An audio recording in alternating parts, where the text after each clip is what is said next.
My name is Mohit Gandhi. I'm the convener for National CSR Network. It's a great privilege and pleasure to welcome you all on behalf of National CSR Network. For the benefit of those who are aware about National CSR Network, I just take 2 minutes to brief you on National CSR Network. So, National CSR Network is a Section 8 company, which is a non-profit organization set up in the year 2015. Its mission is to empower companies for meaningful social development. In a short span of time, we have been able to build a strong network of stakeholders. Last year, we did the first CSR impact. So, in the year 2019, last year, we did our first CSR Impact Conclave, which was based by Dr. Rajiv Kumar, Vice Chairman Niti Aayog. He was the chief guest at the program, and he not only blessed us but also encouraged us to do things in collaboration with Niti Aayog. In fact, we had a couple of rounds of meeting with him, and we are exploring how we can work in the area of impact assessment. We also had the privilege of having Mr. Srinivas from DOPT. He has been always an avid supporter of National CSR Network right from its inception. And of course, then from industry, we have people like Mr. Sandilia, and from academia, we have people like Dr. Jitendra Das. In fact, we did in our very first program in 2015 itself an MOU with the Fourth School of Management to work in the area of. So, National CSR Network at the apex level is governed by its advisory council, which is held by Mr. Dwarkanath, who is the chairman of GSK India. We have people like Mr. Pankaj Bansal, who's the co-founder of People's Strong, Mr. Rajendran, who's the co-founder of NIT. Of course, Mr. Sourav Daspatnaik, who will be speaking today, is also on the advisory council. Then we have Mr. Mitra, George Verghese, Mr. Naveen Bhatia, Mr. Arun Leslie George, eminent personalities which we have on the next slide. As I mentioned, the mission objectives of National CSR Network is to create a platform to sensitize companies on CSR, to provide CSR solutions, and to conduct impact assessment. So this is is a bird view of the CSR network platform, which includes tailor-made CSR to meet business objectives, to corporate across India, a range of customized services, full support of designing, implementing, and monitoring, long-term strategic CSR advisory, identify and understand social needs of the corporates, and networking and collaboration, which is at the heart of this network.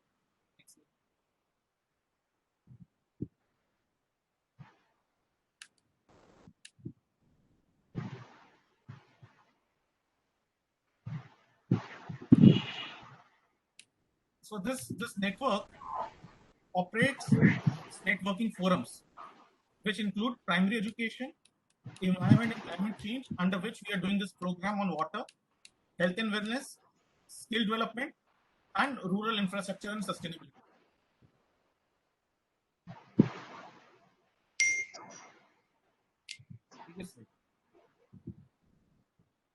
So each of these networking forum is headed by a senior industry leader. There is a time. So, for example, environment and climate change is headed by Mr. Vijan Mishra and Dr. Suhas P Wani, who is going to moderate today's session. On education, we have Mrs. Mohini Daljit Singh. On health and wellness, we have Dr. Om Manchanda, who is the CEO of Dr. Lal Path Labs. On skills development, we have Mr. Rajiv Kapoor, who is the executive director of Unumita. On rural infrastructure, we have Mr. Vijay Sethi, who heads it up Hero Motorcorp. This network is heavily supported by a network of experts who are stalwarts, who are veterans. Some of them we have named over here. Yeah, next. So these are some of the solutions which we have worked with companies.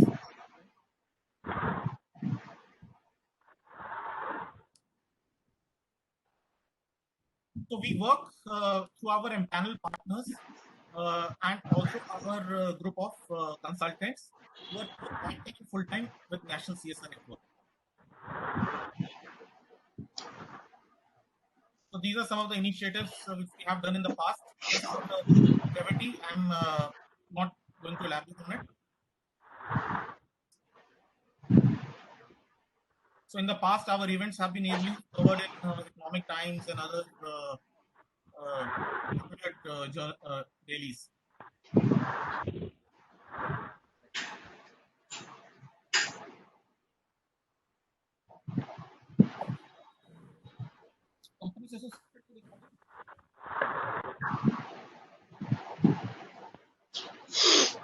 And these are some of the companies who are associated with the National CSR Network. Either we are doing projects with them or they are part of our networking forums. With this, I end the National CSR Network presentation. And inviting Dr. Wani, I'll just read out his brief profile. So Dr. Suhas P Wani is a former director with Research Program Asia and ICRISAT Development Center, International Crops Research Institute for the Semi-Tropics, India. Currently, he serves as international consultant, International Rice Research Institute, South Asia Regional Center, Varanasi, India. He is also advisor to JSW Foundation, Mumbai.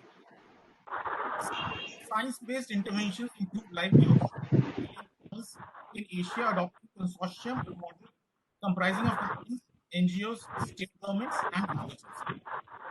Improved management options benefited 5 million farmers in Karnataka with $453 million, with 25% increased income on average for each farmer each season through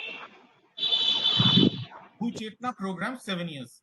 He has prepared a number of strategic papers for the Prime Minister's office, PM soil health, self-sufficiency, direct benefit transfer, weather-based crop insurance, and digital. He crafted the pilot program for doubling farmers' income in Maharashtra and Uttar Pradesh, as recommended by the National Workshop on Doubling Farmers' Income held at VIF, New Delhi.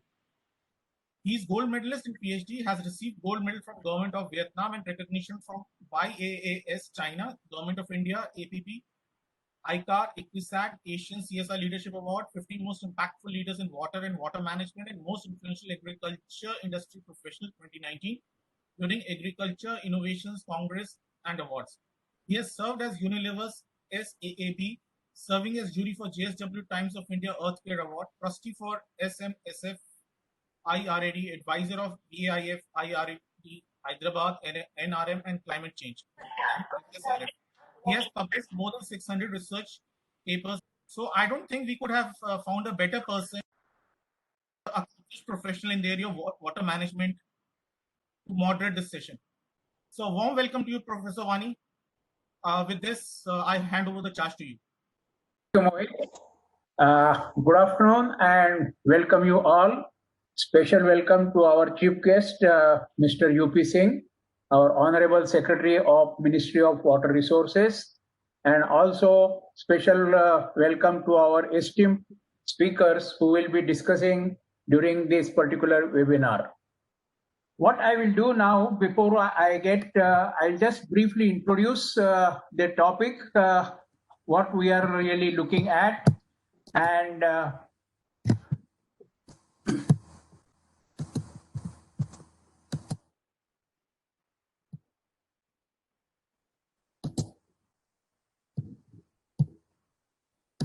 basically during this webinar on water management and optimum usage, we will be discussing today under the chief guest, Mr. U.P. Singh's guidance. And we have esteemed panel members, Dr. Ashwini Saxena, Sourav Daspatnaik, and in place of Mr. Singh, we have Sourav, and myself will be moderating this particular webinar. As we know that water is a very critical aspect for the country like India, 1.3 billion population, and as per the estimate by the FAO in 2008, 90% of the water is used in agriculture and livestock in India, whereas we have more basically coming from the groundwater irrigation as compared to the surface water irrigation compare in terms of the area as such. And when we look into the Indian scenarios, along with our growing population, our income levels are also increasing, and people are moving from vegetarian diet to non-vegetarian diet. And definitely the water footprint for the non-vegetarian diet is far, far higher, 3 times higher than the vegetarian diet, and that makes a lot of difference. If we look into vegetarian percentage population, by 2025, 50% of our population may be vegetarian, which will decline further to 40%. And there will be concurrent increase into the non-vegetarian population. And as a result, our daily water footprint, which is 15,000 for the non-vegetarian as compared to 4,500 liters per day for the vegetarian diet, will be dramatically increasing, and our total water requirement will shoot up from 3,650 billion cubic meter to 4,960 by 2025 and almost 7,000 billion cubic meter by 2050. Looking at this sort of demand, and the water is a finite resource, we cannot increase our water availability, as our annual precipitation is about 4,000 kilometers, and average annual potential in the rivers is about. And if we look into the existing surface storage, we have 214 cubic meter storage for the surface water, and our groundwater resource is about 433 cubic kilometer. Considering this, our per capita water availability is declining, and we go up to 685 cubic meter per capita per year, and that is a big challenge which we have to face. So we have no choice other than increasing the efficiency of water. And as such, because of the poor water management, we have this challenge in front of us. Otherwise, country should be self-sufficient for the water also, as we are for the food. So what it really needs for is basically bringing in the efficiency in our water management.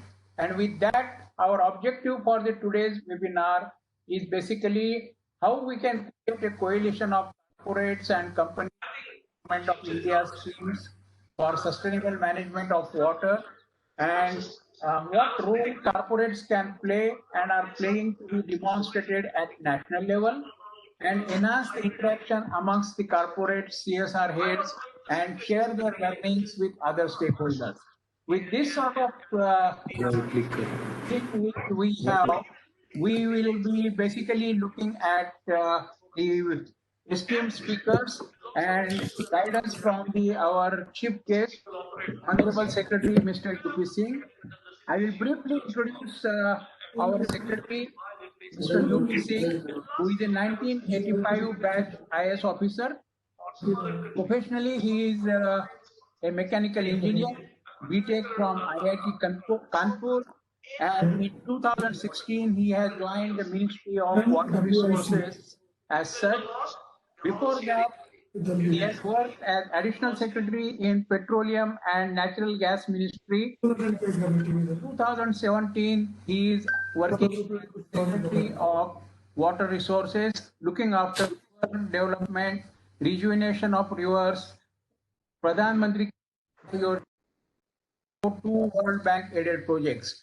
So, Honorable Secretary Mr. Singh, we welcome you for this webinar and look for your inaugural address, please. Over to you. Thank you very much. Good afternoon to all of you.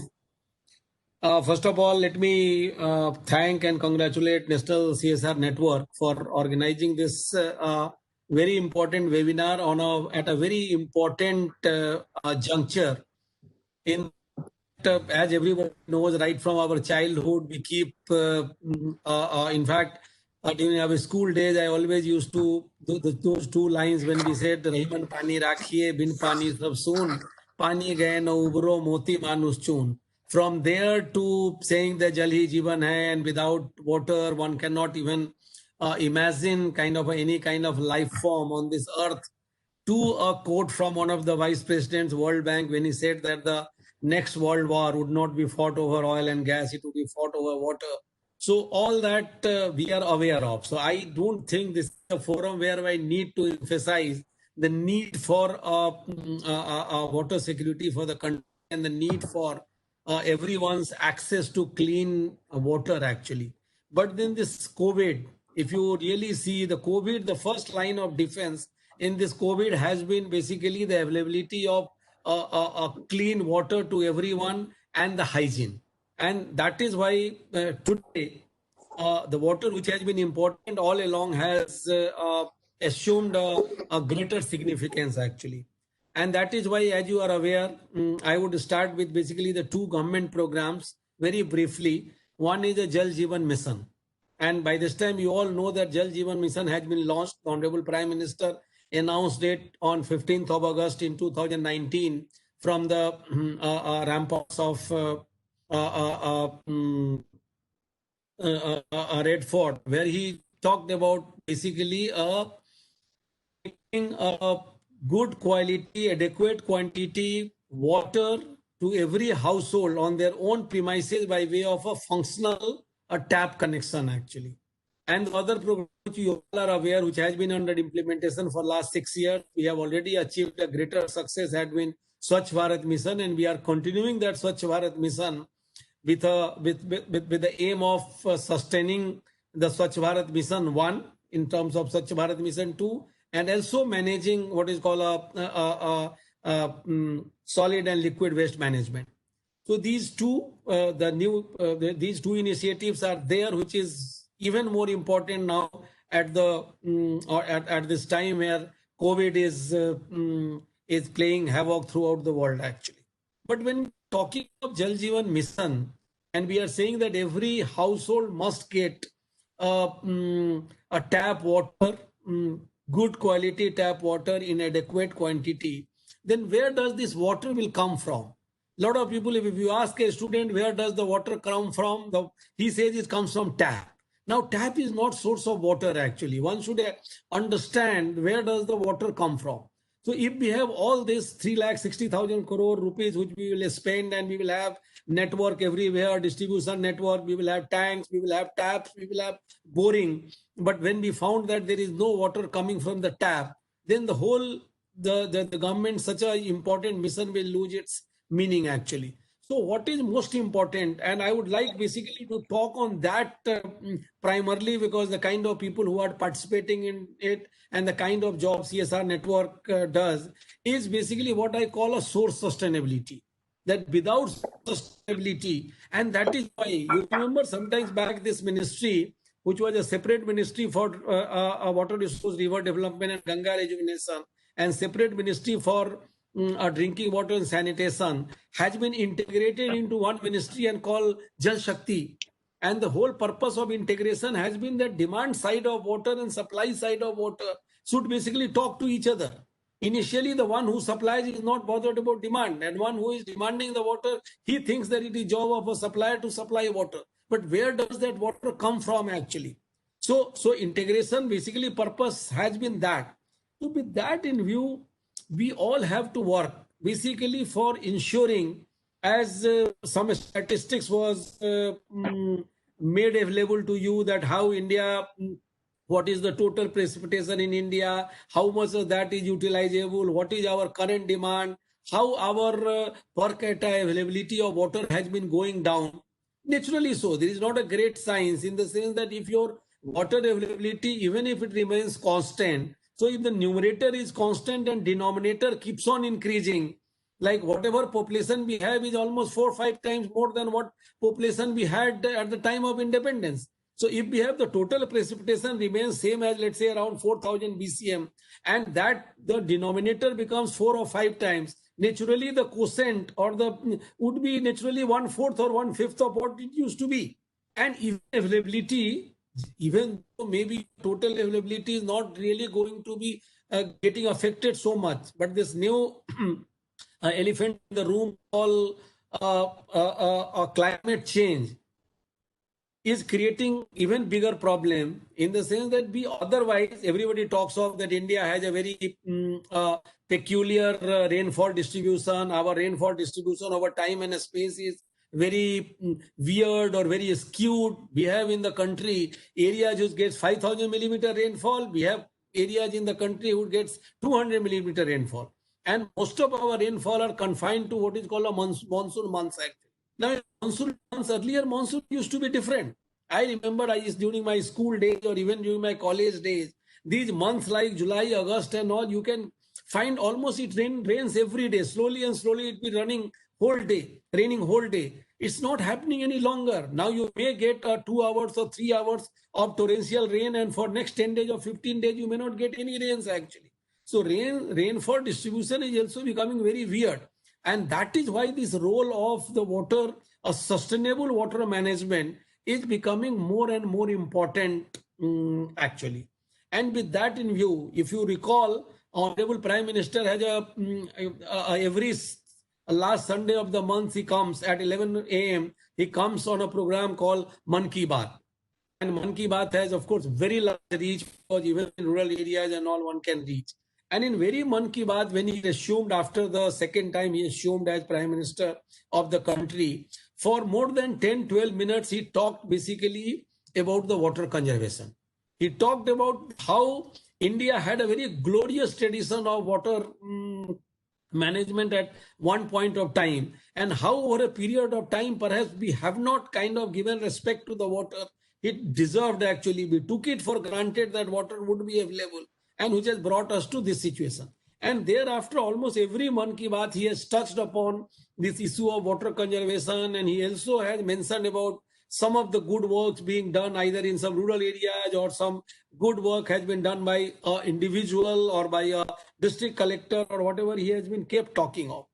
And basically to take that message that water should be everybody's business actually. Water is not a business of only a central government, a state government, district administration. How the water becomes everybody's business, with that aim in view, last year we had launched what was called a Jal Shakti Abhiyan. Now, Jal Shakti Abhiyan, as the name suggests, was not a program. It was a campaign actually. The idea was that everybody, हमारे मंत्री जी कहते रहते हैं कि पानी जो है वो सबके चिंतन और चेतना का विषय बनना चाहिए actually. Everybody should be concerned and everybody should talk about water actually. And with that in view, we had last year very successfully launched Jal Shakti Abhiyan. This year also we were all prepared. From 15th of April, we were about to launch the Jal Shakti Abhiyan when this pandemic affected us, and we have not been able to launch the program in that way.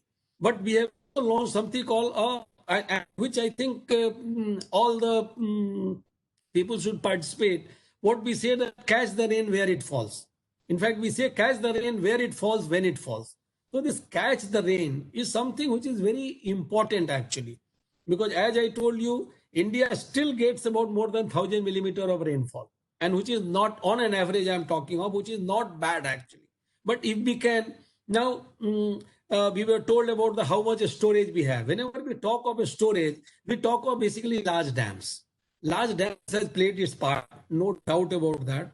But then large dams today, their days, I would admit that their days are numbered actually. If you want to build a large dams, it's well nigh impossible right now actually, because the kind of problems you have right from its location, the best sites already dams have been built, to the fact that it requires a lot of R&R, which is not very any longer easy, the land acquisition, forest clearance, wildlife clearance, environment clearance, lots of problems are there.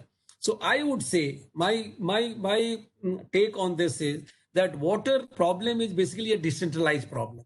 And so we need to seek the solutions in a decentralized manner, then only talking of basically that we construct one place, a huge dam, and then they take water 200 kilometers or 300 kilometers or 400 kilometers. I don't think that's really, maybe in certain areas where rainfall is very less, that could be a solution. But elsewhere, the solution lies in our own hand. Like in Delhi, we talking of that we are not getting enough water from Haryana, we are not getting enough water from Yamuna or Ravi, Vyas or Satluj or whatever it may be. But how much are we basically the kind of rainfall which takes place even in Delhi? Delhi is not somewhere where lots of rainfall takes place.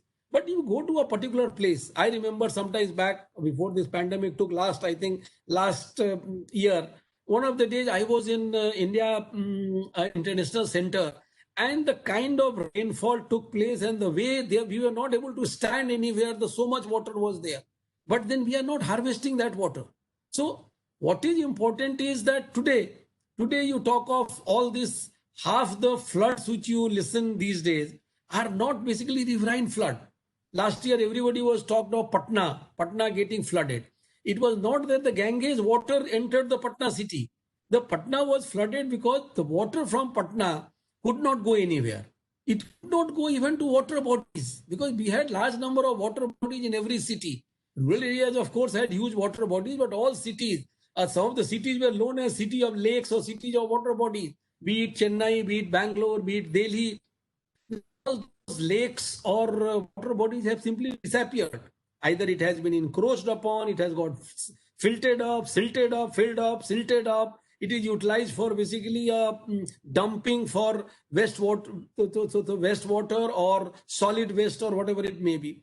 Now, one, of course, maybe as a part of development, we have concretized the city. So the water doesn't go inside the earth, which is the largest reservoir actually. All our reservoir put together, as has been pointed out, stores less water than what water is stored beneath the ground actually. What we call groundwater storage. More than 430 billion cubic meter of water. So we don't allow the water to percolate down or infiltrate the earth because we have tried to concretize every conceivable space actually, because for us a development means concretization. Development means building. And when we constructed building, we did not bother about that at least the way through the channels through which water was going into water bodies. Now, some of the water bodies are existing, but water is not coming to water bodies because we have encroached upon that channel or we have built on something on the channel without bothering for the right of way for the water. Our problem is that we think of our way, but we don't think of right of way for water. We don't think of a right of, let's say, a river because we encroach upon floodplains with the impunity which we are not supposed to do it actually. And the consequences are for all of us to see. So I would say that one of the most important, and that's why we have taken up, I will tell you a couple of examples also, not all, is basically if all of us and the people who are here and all those companies which are associated or a part of this network, if they could work basically for, if nothing else, bringing the water bodies to life. If we can rejuvenate each and every water body which at one point of time has existed in this country, I would say that our problem to a very large extent will get sorted out. Today we are getting reports every day. Bihar has launched something called Jal Jeevan Haryali Mission. And we keep getting reports from there that how water has made a difference to the water table in one season. Maybe because last year also rains were good, this year also maybe some parts rains are good actually. But then you allowed basically a space for the water to get stored and basically allow that water to infiltrate into the ground. And that's why the groundwater recharge is taking place. So whichever states, number of states has got taken initiative, but whichever states has taken initiative, the result is there for people to be seen. It is not only the states, some of the district administration. I always take up because if I am trying basically to talk to reach as many district magistrate as possible, because if for district magistrate water becomes one of his priority, then he can find a solution for his own district. I remember on a number of occasions I talked of. Once, twice I have gone to a district called Banda. Now, if you know Banda, some of you must be aware that Banda is basically in Uttar Pradesh in a Bundelkhand region. Now, when someone talks of Bundelkhand, the first thing perhaps comes to mind is the scarcity of water. When in this country, when you talk of basically water scarce areas, maybe you talk of some areas of Rajasthan or Gujarat, or maybe Vidarbha region of Maharashtra, or you talk of basically Bundelkhand region of Uttar Pradesh and Madhya Pradesh, that border region. And today the situation is much changed there. And that is because the district administration took up themselves that we have to make all, they launched a program, or I would say the mission called Kuan Talao Jiyao Abhiyan. It looks awkward. Maybe in this age of advancement, when everybody talks of only a tap water or something, mission called Kuan Talao Jiyao Abhiyan, Kuan Talao ko jinda karne ka mission.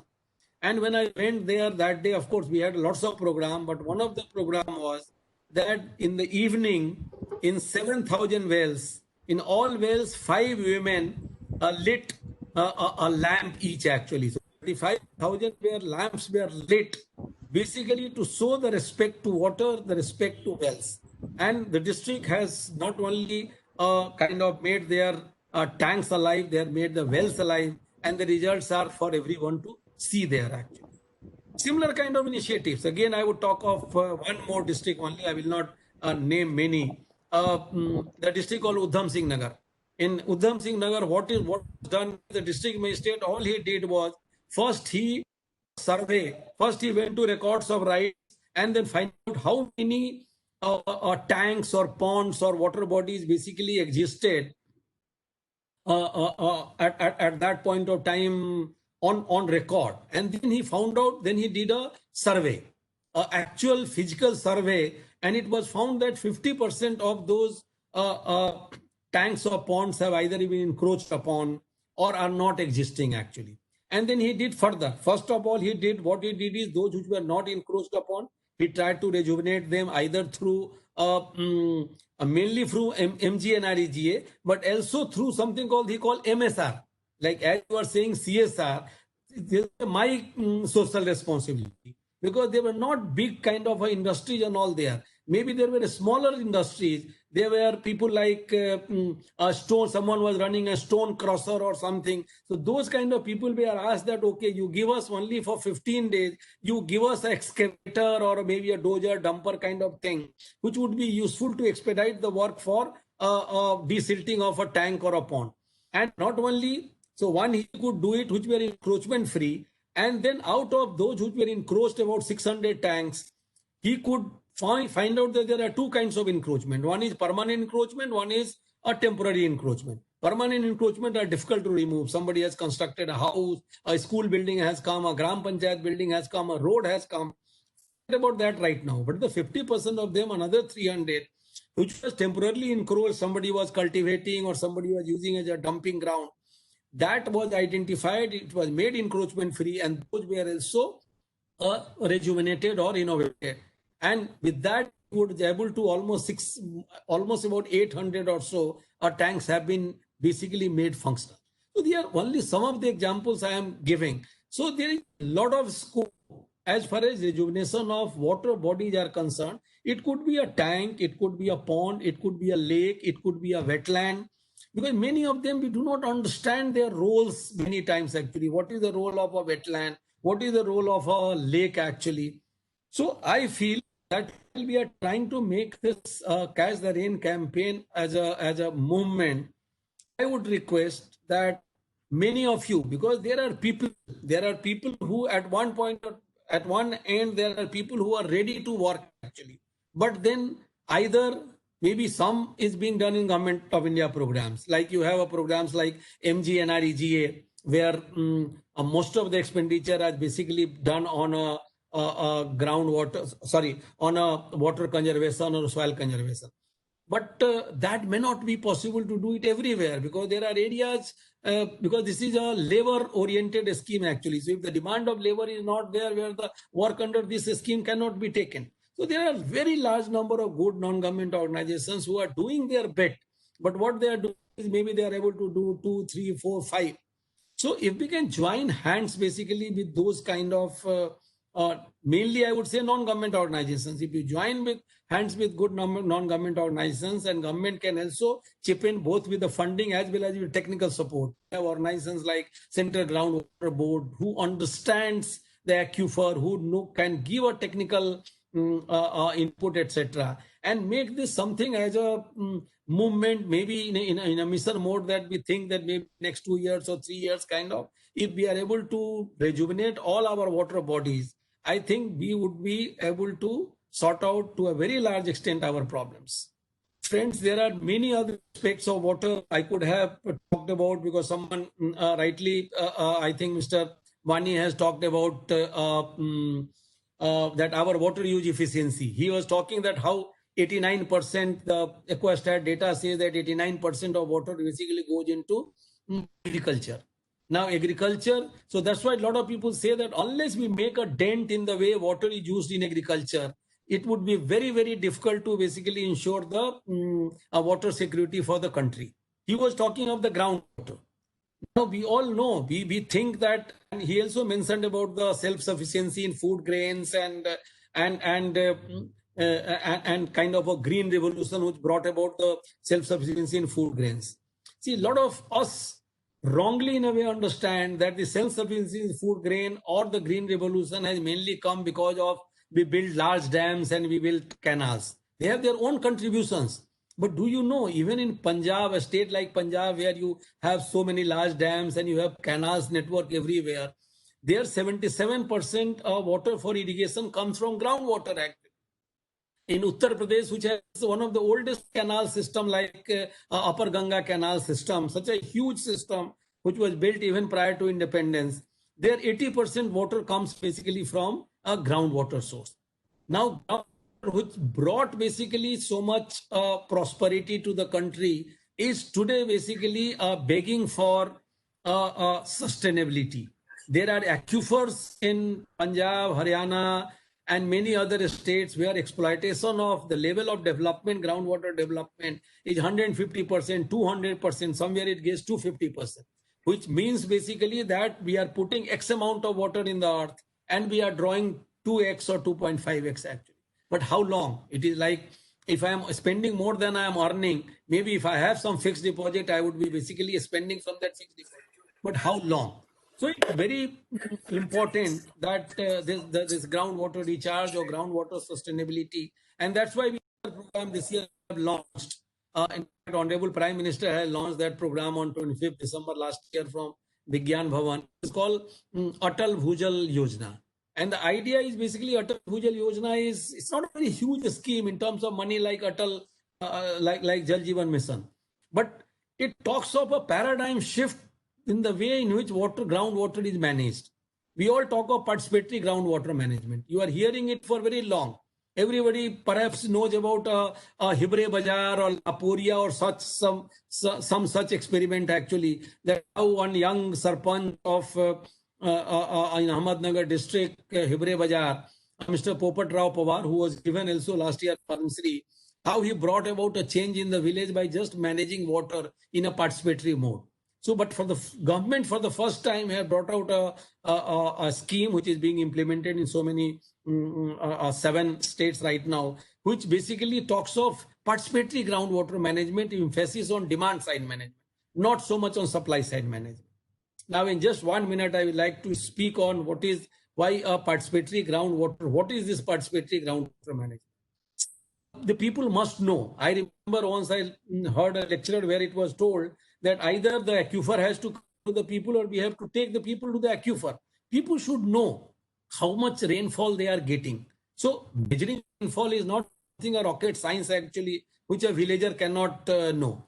How their, let's say, water table in his well is changing, a villagers can very well measure actually. So how much rainfall are getting, how much rain is penetrating into the earth, how much is the runoff, so how is the water table is going up and down. All this can, based on all this data, what he can do is he can do basically water busting actually. And based on water busting, most of the cases it will be deficit budget, and then he can go for a water security plan.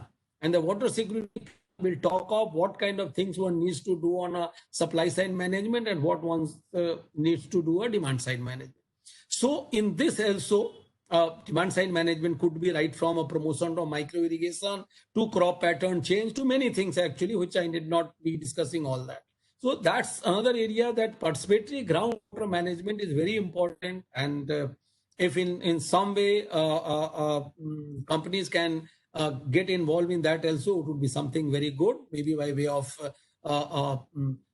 empowering farmers or villagers in understanding these concepts of water budgeting or water security plan or something. The last thing I would like to talk is that we are also now giving a lot of emphasis on basically wastewater management. Wastewater management has been something in this country which has not received the kind of attention it should. First of all, we don't treat much of our wastewater actually. And even if whatever water we treat, actually we do not utilize that wastewater properly.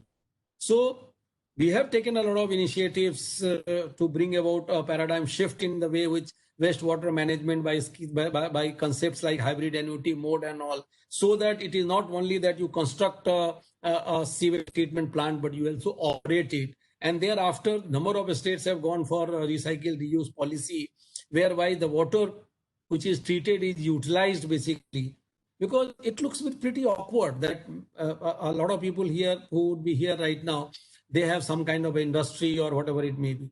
Now it's, in my opinion, it's a criminal that I draw a fresh water either from ground as a groundwater or as a surface water, and thereafter, after dirtying it, or I leave it into a drain or something which finds place to a water body, whether it's a river or any other kind of water body, to dirty it actually.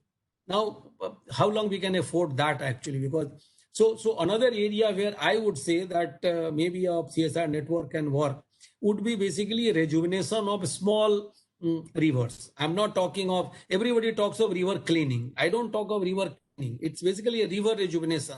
And river rejuvenation basically means bringing water back to the river. What is important? River is one which flows. Yamuna in Delhi ceases to be a river because it doesn't flow for 8 months or 9 months. 8 months, we don't have any water, flowing water in the river actually. And that's why the river is dead. But we all talk of big rivers. We talk of Ganga, Krishna, Kaveri, Narmada, such rivers. But then there are tributaries, what we call a first order tributary, second order tributary, third order tributary. So these tributaries, unless you basically take care of tributaries, you cannot take care of the main river actually. So that's also maybe some of the, I would request that some of the companies could think in terms of maybe adopting a small, what do you call generally rivulet. Many times those rivers are no longer called rivers. For example, in Delhi, you have Najafgarh drain. Najafgarh drain is basically a Sahibi river which starts from Rajasthan and flows and a tributary of Yamuna. But today we know it as a, or you go to Hindon, you go to Krishni, you go to Kali West, which is tributary of Hindon. They don't look any longer, they don't look like a river actually. They have been converted into drains. And for that, industries are also equally responsible. So I think that maybe I have tried to speak mainly that what we can do together. Couple of areas if we can choose. One area is basically, in my opinion, basically rejuvenation of traditional water bodies. If we can work on that, and the other could be an area where we could also rejuvenate some of the very smaller kind of river, not a very big river kind of. So if these two areas, I would be happy if the CSR network join hands with government as well as non-government organizations and make some difference to it, because it is not basically that I would not say it's so much of a part of corporate social responsibility, but it's also a matter of a survival actually, because water is not needed by human beings also, water is needed by industry, is needed by everyone else actually. And you remember recently a lot of companies has come to me, a problem which has been created because of the NGT order, but which policy paralysis has been there in certain areas for withdrawal of groundwater. And that is primarily because feeling goes that enough is not being done for basically managing the water in a sustainable manner. Everybody is interested only basically exploiting or over exploiting ground or surface water, but we are not doing enough to kind of give it back to the earth from where we draw water.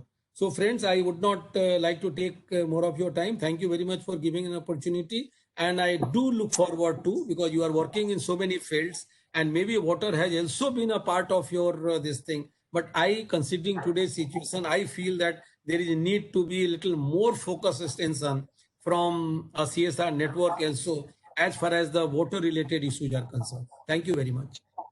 Thank you very much, Singh sir. And very rightly you have highlighted the water management, rainwater harvesting, wastewater treatment and reuse, groundwater recharge, and definitely identified the potential areas where companies and corporates can join the hands with the government departments for scaling it up, the benefits for the benefit of the common people in the country. Thank you very much, Singh sir. Now I would request Mr. Ashwini Saxena, the CEO of JSW Foundation, and by profession he is a geologist, has worked in number of companies earlier like SR, and also with UNIDO he has worked on the individual cluster development and was the community intellectual property rights. And with IFC World Bank aided project, he led the initiative for the small and MSMEs. He is basically the executive member during that time of the CSR in Zimbabwe with SR. He was also executive member of the Zimbabwe India Chamber of Commerce. And we look forward to hear from Mr. Ashwini ji about the water management under the CSR initiative. Thank you, Dr. Wani. I hope I am audible and I'm visible as well. Dr. Wani, can you confirm if I am audible and visible? You are not audible to me right now. Mr. Saxena, you are audible and visible both. Perfect. Thank you so much. Am I being able to share the presentation also? I'm going to be very brief on that. Yes, please. You're able to share. Perfect. We look at the water issue from a whole range of things by looking at the integrated waste management, water management, mangrove restoration, livelihoods, and public health, because these are all very integrated kind of issues as we look at them. In terms of internal environment, I'll not touch into too many details. This is just an overview of what we are into. So we are into paints, infrastructure, cement. We happen to be one of the first cement plants in the world, in the country, which is only using steel slag. So a lot of circular economy initiatives that we take. And there's a lot of reusage of flue gases from the steel plant to generate energy and vice versa. So that's a kind of a take that we have. In terms of water management within our steel plants, these are some of the technologies that are being used for oil removal, for looking at guard ponds and membrane bioreactors, so that the township's sewage can be reused for the purposes. Looking at Coke Oven zero liquid discharge plants. I mean, these are some of the things which are very pioneering kind of initiatives that we've taken as a part of our sustainability work. And I think this photograph is very pertinent, which shows that, when the BOD plant inlet gets the water, what kind of a water it is, and finally what comes out of it. I think that itself talks about a lot about it. I'll touch upon the external environment in a big way. I don't know why this is not happening. Yeah, okay. So what I'm trying to address here is that I'm talking about interdependency, and I think which Mr. Singh in his in his speech touched upon very significantly. That when we look at water in three different ways together. We see that water as an entity is ensconced into three key pillars. One is sanitation part, the second is the water resource management part, and the third one is the overall environment.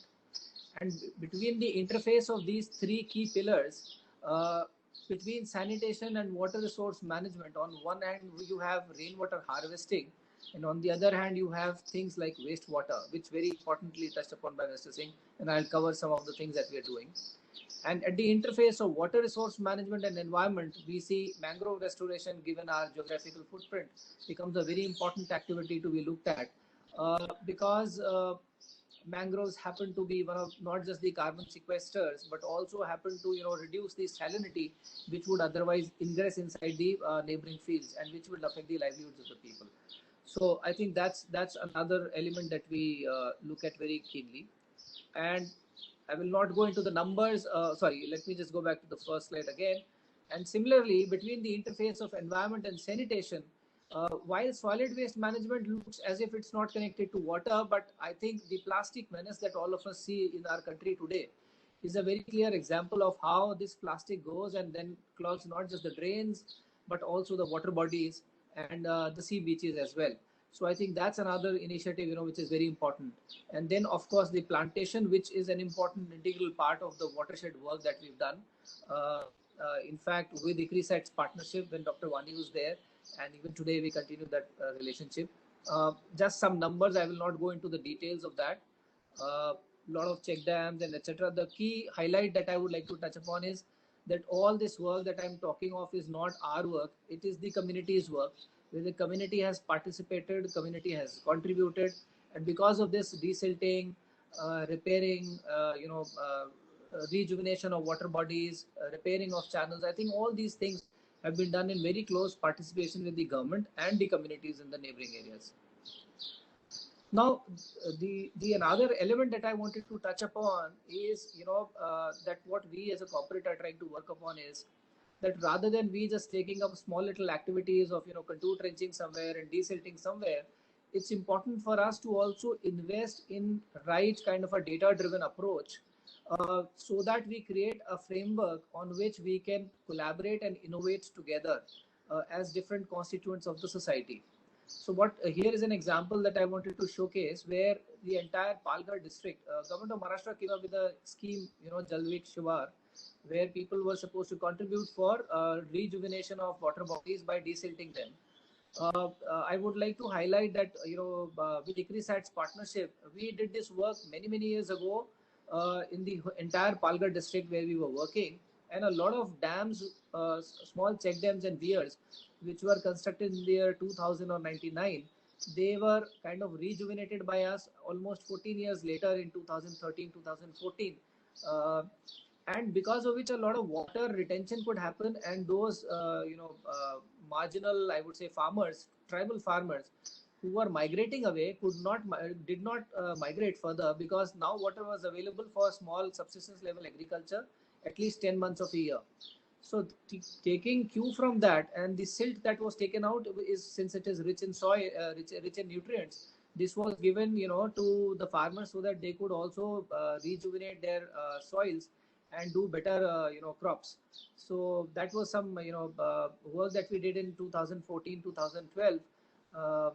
And taking cue from that, this time when this Jalyuk Shivar scheme came from government of Maharashtra, and we tried to get into the details of it, we realized that the data that is on the basis of which this whole planning is being done is as dated as 2008. And in 2019 or 2018, if we are making a plan, surely we should not be banking upon a data which is as dated as 10 years old. So we therefore then collaborated with CII, and they have this software called WattScan, which we utilized for doing a macro district, fully knowing that we may not be capable, to take care of the entire problem of the district, but at least we can create a template. So we created this template, we did this study. This study was then shared with the district administration, with the local NGOs there, with the other corporates who are working in that region. And what we've kind of agreed upon together with the, championing and I would say the leading by the government, is that we would take care some critical tasks that are surely within our means and scope, and government would be the custodian of this entire database, basis which it can allocate its own resources more judiciously, and it can also allocate work to other corporates who would like to work in this area and the NGOs who would like to work up, so that the sum total of our efforts would not go into disparate directions, but it would be kind of bringing in convergence. So we thought that this is a convergence model by which, we can create this template first and then see how we can, bring people together. So I think L&T and a number of other corporates who are working in that region have, taken this report. The district administration has been very kind to design their future plans on the basis of this report itself. So I just thought, let me share this example as one case. And I think another important element that I would like to touch upon, which Mr. Singh very importantly, spoke about, is to focus on grey water as well. We always talk about blue water and green water, but the water that we are discarding, are we being cautious about it or not? And Dr. Wani and I have been knowing each other for so many years, and Dr. Wani would recall how we tried doing this project even in Durgapur, where we tried to see how the interstitial rock fluid water which is coming out, how it can be changed. So rather than treating water as a nuisance, that this is a wastewater and throwing it away, we should realize that this is a very precious commodity, and can we put it to good use? So this constructed wetland concept, which we've kind of scaled up with ICRISAT in Ballari district, especially in the neighboring regions of our steel plant, I think it has shown some tremendous results. We did some pilots in the beginning with our own resources. Now the Gram Panchayats are coming forward. And since we are working very closely with the Gram Panchayats on solid waste management also, now the Gram Panchayats are doing these constructed wetlands on their own. The entire maintenance is being done by them. And we are now looking at how we can connect these water bodies, the ponds in which this treated water is being collected, to be further distributed for agricultural and other purposes. So this is one thing that we are very excited about, and we are surely going to scale it up across the length and breadth of our country where we can. Just to give you a small example of how we've tried to recover mangroves, I think the green part of the map would show you what was the status in 1995 and what it became by 1997. From 2015, we've been working in that region. In fact, 2013 or 12, I think we started off the first phase. And I think the green color would surely tell you that how the restoration of the mangroves has led to decrease in the salinity of the region, and how the overall I would say the effect of salinity has been reduced in this entire space. So I think when I'm talking about, I would just end it here. What I would like to say is that rather than we focusing on just a few initiatives that we can do as an institution, I think it's very important for us to collaborate with each other and see how we can utilize the available resources at our disposal at an individual level. And I would make an earnest request that we would be very happy to work with the government very closely on the water distribution schemes, because in a lot of rural areas also, we've observed that while we have done overhead tanks and a number of other things in Raigad district, if we can use some of the resources to supply piped water to the villages, a lot of distributive justice would come in, and the wastages of water that happens because of the tanker mafia, that also can be curbed to a great extent. Thank you. Over back to you, Dr. Wani. Thank you so much.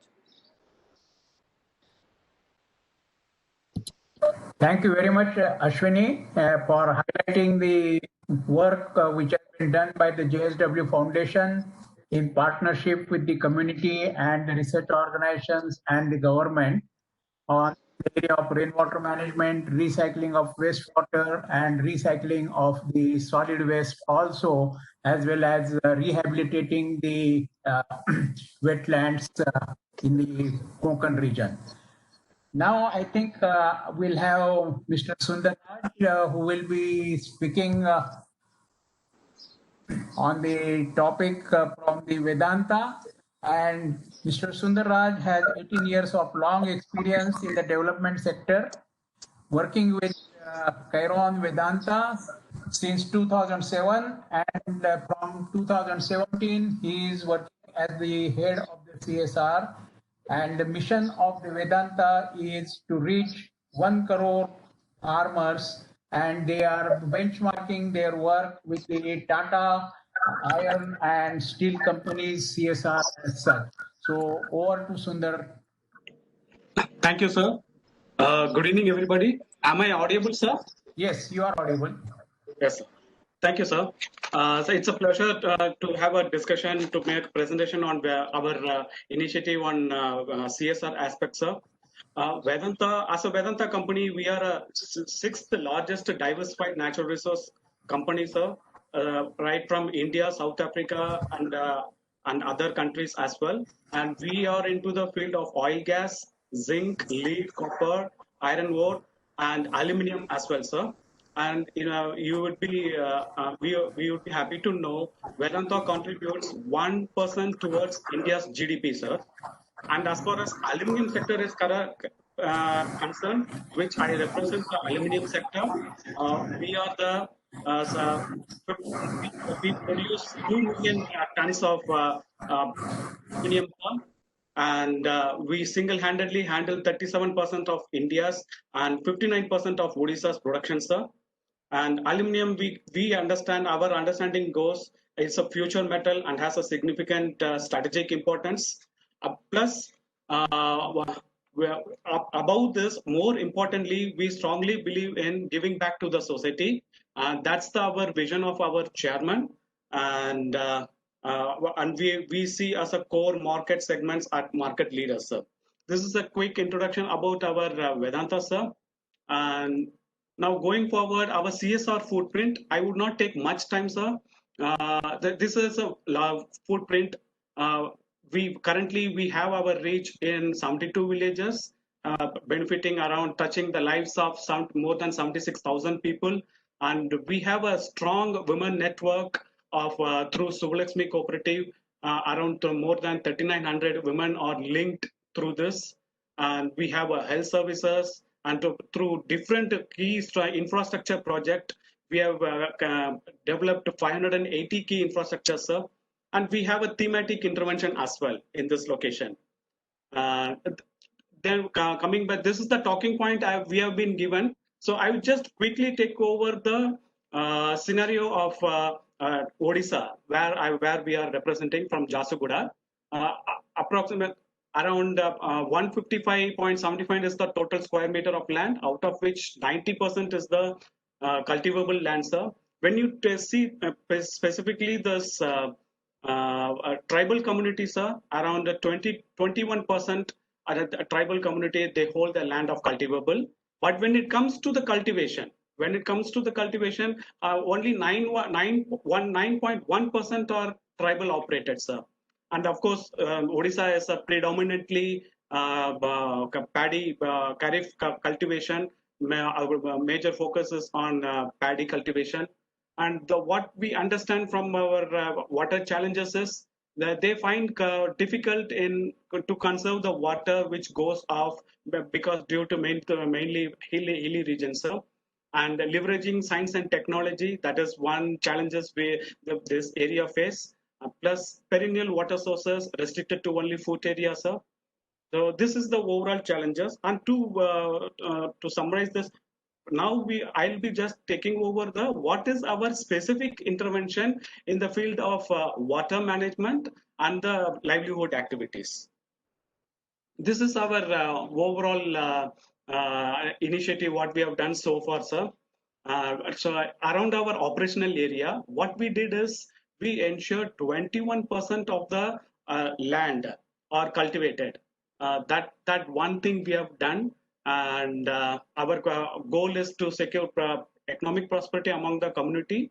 And so far, when you see our interventions, sir, 8 cluster borewell we have done, percolation tank and unit tidal pumps. And another important thing what we have done is through district agriculture department, we ensured 5 units of lift irrigation point are there around our surrounding villages, sir. This one key initiative we have done, and we are proud of it. And other thing what we have done is there is a natural here we find everywhere the ponds, sir. So we renovate those ponds. And over since last 2-3 years, we have renovated more than 48 ponds, which is a size of 25 into 30.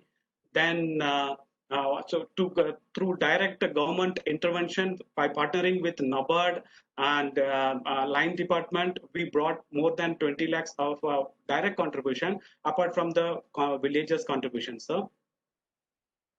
then if we want to project the one single case study, what we are proud of it, which we have taken in the next phase also, that is called Project Jivika, sir.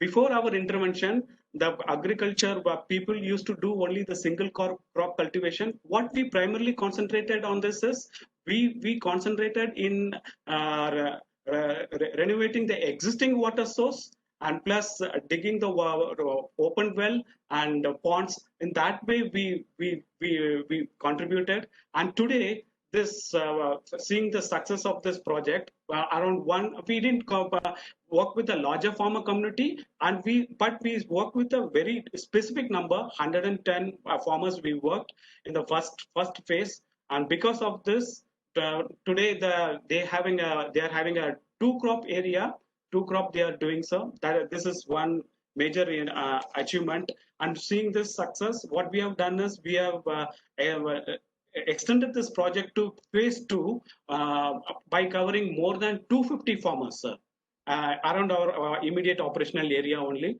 So now if we can see, the farmers are willingly coming forward, and they are because we do the community consultation meeting at the village level. We take the input, plus take the input from line department.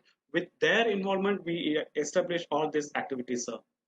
So our key learnings, if I want to summarize, yes, our success, it depends more on how collaborative with government schemes, and that we are now aspire to extend our work closely with more, bringing the government schemes to the village. That is our main motto. And then development of agriculture infrastructure, sustained lead awareness, sir. Then creation of agriculture structure to conserve the water, to increase the groundwater, which we are keep on doing and we are committed to do. And this is all about our CSR focused intervention in the field of water management, sir. And today, with the 250 farmers plus our neighboring villages, we are intervening. Jalbu Abhiyan, we are concentrating. We are taking the water conservation movement through the schools. So that kind of activities we are focusing more on this, sir.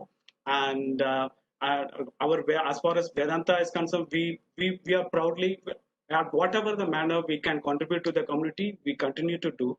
So this is all about our presentation, sir. Thank you. Thank you very much, Sunder. And very nice to know that Vedanta in Odisha is working on with farmers, particularly the tribal farmers, which is definitely a challenging task. You have sown the good seeds, and I'm sure that with Vedanta's power, you will be able to scale it up and see that you are able to harness the schemes from the government of Odisha as well as the central government, and see that beneficiaries are increased more than what you are talking in the second phase of 250 farmers in the tribal belt. Thank you very much, Mr. Sundar. Thank you, sir. Now we will be calling on Mr. Sourav Daspatnaik, who is the CEO of Swach Environment Ltd with 30 years of experience. He is also independent director of number of companies. He has worked with the Tata Motors and basically also water, wastewater and solid waste and waste to energy programs. He has also overseas experience in the Southeast Asia, particularly working in Myanmar, Singapore, and Thailand. We look forward to hear from Sourav. Over to you, Sourav. Okay. First of all, my sincere thanks to the National CSR Network, Mr. Mohit Gandhi, and the entire board of National CSR Network, and Dr. Wani for having us here. We are in business of water. Am I audible? Is my vision clear? Is the slide? Yeah, sure, audible and clear also. Okay, thank you so much. So we are in the business of water. We are a part of the Srei infrastructure group, where we are managing and developing and investing on water assets, water and wastewater, as Dr. U.P. Singh mentioned some time back. And I was really pleased to see some of the presentations of esteemed colleagues from JSW and from Vedanta. And I think this, what U.P. Singh Saab mentioned about the collaborative effort, is something which we'll all have to do together to save this planet. So basically, all of us are familiar with this chart. Earth's ecosystem contains essentially finite element of fresh water, and growth of agriculture, population, and industry means that there is not going to be enough water going around in future. And I think some of us are pretty familiar. Some of my colleagues in Africa and other parts of the world are pretty familiar with these challenges, which and parts of India as well. So we would like to do a case study uh, of what Delhi is, and Delhi, most of us are familiar with. Delhi has severe challenges of water, both groundwater as well as drinking water. Now, if you see the population of Delhi, it's about and the entire area which covers the city of Delhi, large population, it is actually not covered with entire water supply water. I think there is some noise background. Requesting people who would not be speaking to kindly put it on mute, please. Don't mind. Uh, so coverage with supply network is a big challenge, and all of us are familiar with it. Delhi pipeline network, in spite of the archaic, pipeline network which has been set up last 7 to 8 years, there's been a lot of effort to improve the pipeline delivery of water. Uh, this is the overall. See, a lot of people talk about the Delhi. Where is the water going to come from Delhi? So it's a complete grid of water which is coming from the Himalayas, from the Bakrananda Dam, the Satluj Yamuna Link Canal, and the Yamuna, of course. And this is where the problem starts. There is going to be a demand. Already there is a demand gap of current demand gap of over 100 million gallons per day of fresh drinking water. And going forward, by 2025, as the population of Delhi keeps on increasing, we will have estimated to have minimum gap. And these are all studies done by the Delhi Jal Board and the NCIO and the Federal of gallons per day, which means is 135 is not going to get more than 50 LPCD. We fulfill by 24/7 water national priority under the Jal Jeevan scheme.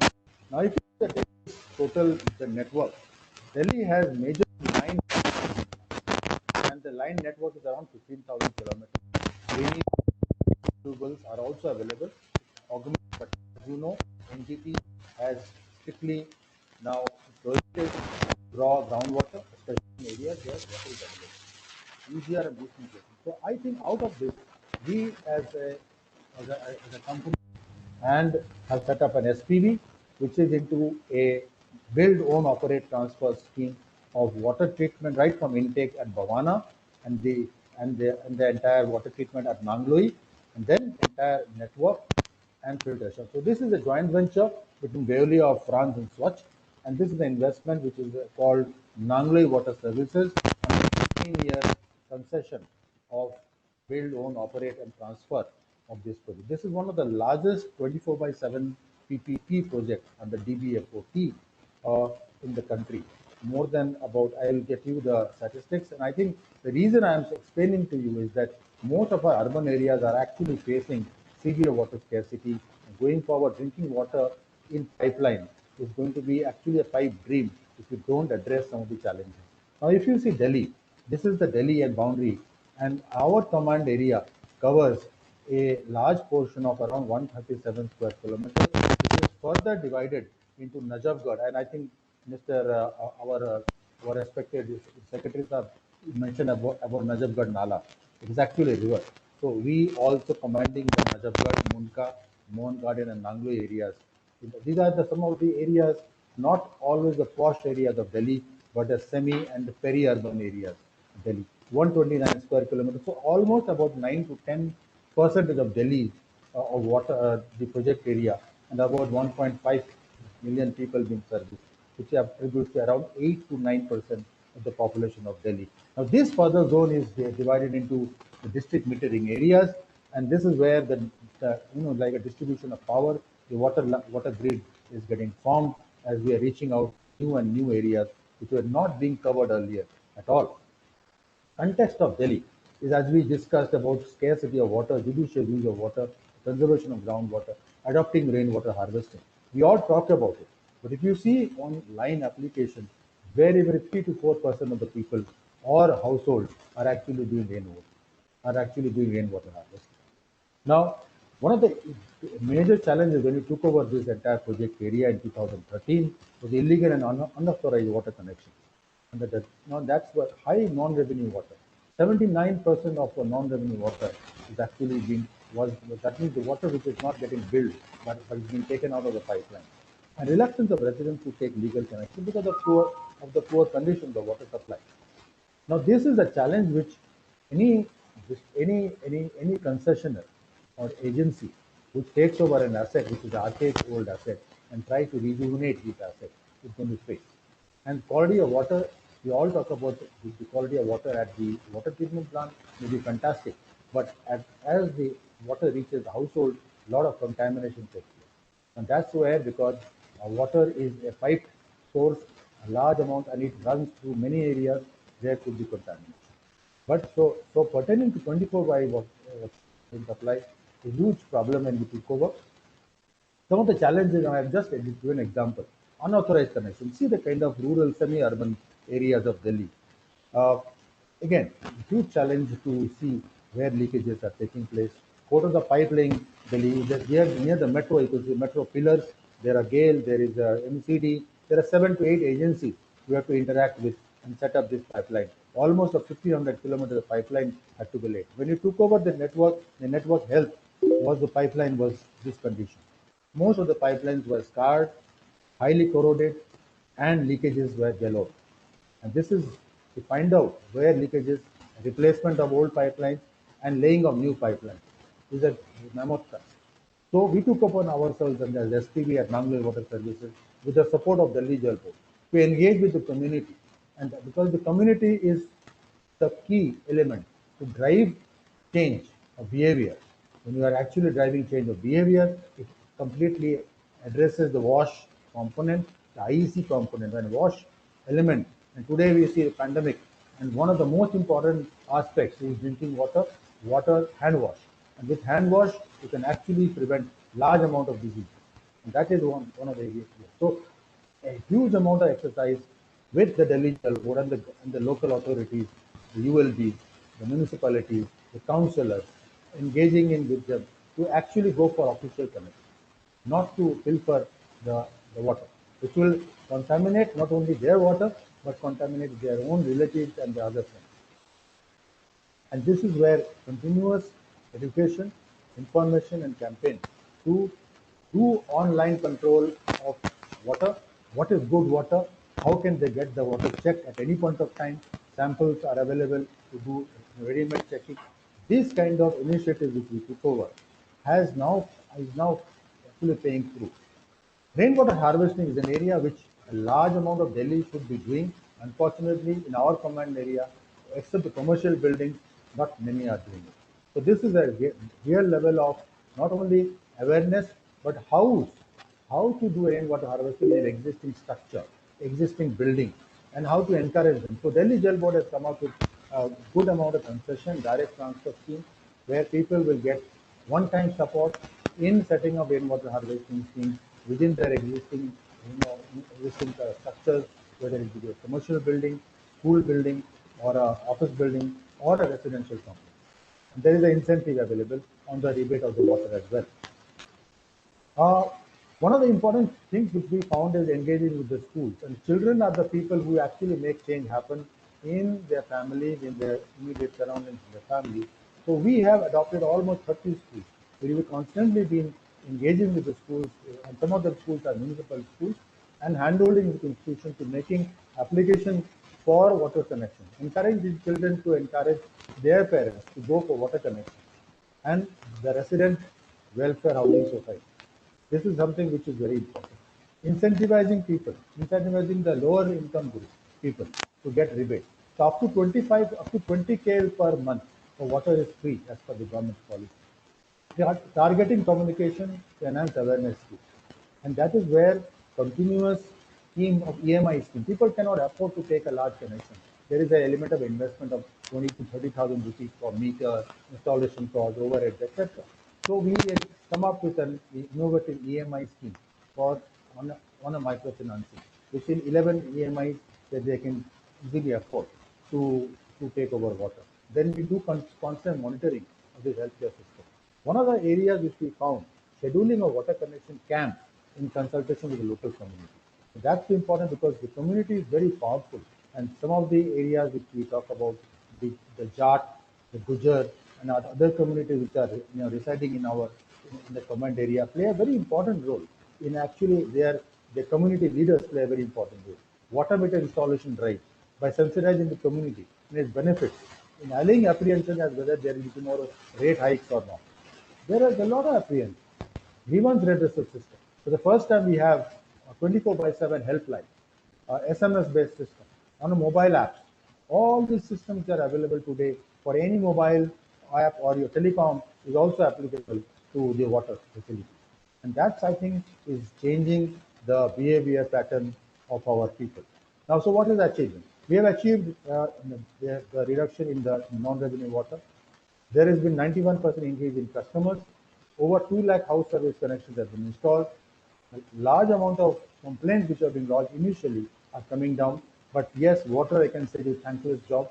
You will always have complaint leakages, and you will have to be ready to burn the midnight oil and have the system to ensure supply and support system at any point of time. So over 1,400, 1,500 kilometers of pipeline laid in a city like Delhi. So going forward, last few thoughts about what U.P. Singh Saab mentioned about it. India must develop standards for efficient water reuse and use and reuse of water, grey water. Some of our colleagues mentioned about it.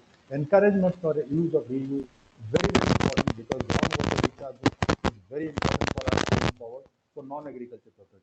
India's largest acquisition of water is for agriculture purposes. After that is for drinking water. An emphasis should be laid to adopt superior infrastructure and O&M practices of our existing infrastructure.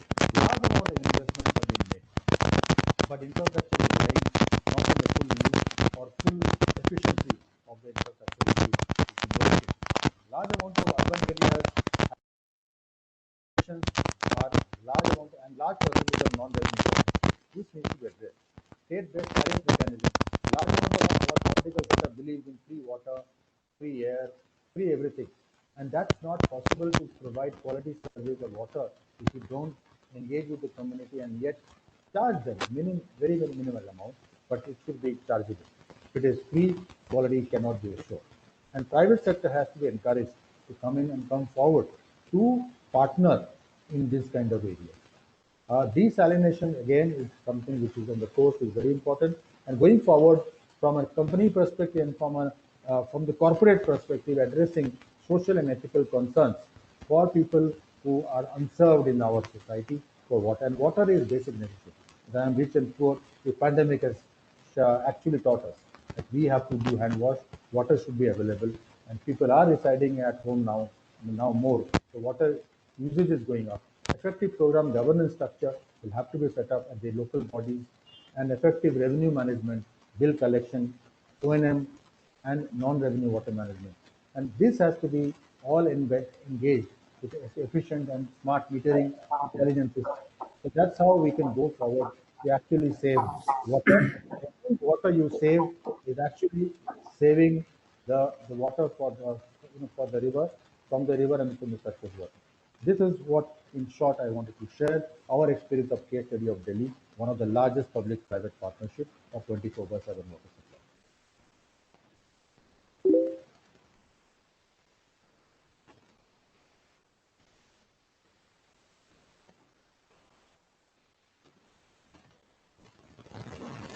And participation to develop and minimize the efficient use of drinking water or the piped water as such. Thank you very much. I think we are running late, but still we can have few questions, and those who would like to ask the questions to the specific speaker, kindly use your chat box and put it on so that we can take it up the few questions whichever are coming up. I think we don't see much coming on the chat box except the comment which is about the quality of water is bad nowadays. Quality check needs to be done if it is last mile contamination. These are the things Yeah.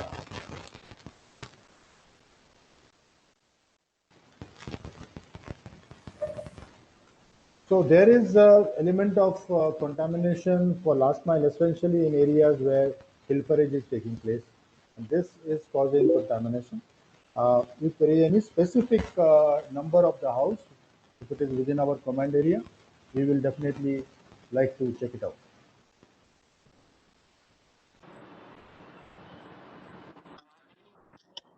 CSR we operating in forest.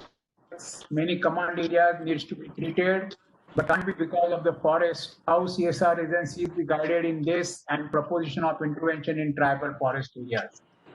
So I think in the forest areas, basically, if one has to do, you have to work along with the government and the Department of Forest. And accordingly, the watersheds are developed even in the forest areas as such. And that's where basically, if the company needs to do that, then you will have to consult district government magistrate as well as the Department of Forestry officials and work out a approach or the method to work in the reserved forest areas as such.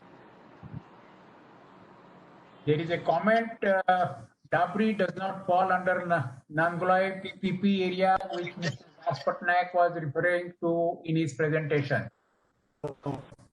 Sourav, this is just a comment, you take it on the board and next time you can do the correction. Yeah, thank you. Thank you so much. There is a nice observation. Can we combine MNREGA, SBM, and CSR fund together to bring in synergistic impact? It is very much possible to do this under SBM and CSR initiatives together using the MNREGA fund for 100 days of work in the rural areas. Under the urban areas also it is possible to look at AMRUT and SBM together with CSR initiatives.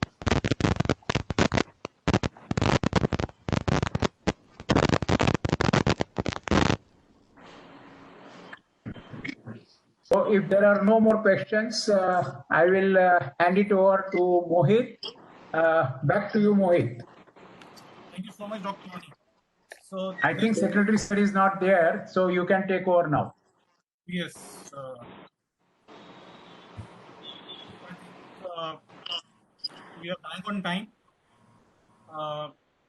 This was a very interesting topic, very technical subject, very niche subject. So we had a right kind of participants participating who were interested and who also felt for the need for water management and so now it is my duty to give the quota of thanks. First of all, thanks to the Honorable Secretary for sparing his time, for giving a very insightful presentation, and I feel it was nothing short of a concise masterclass.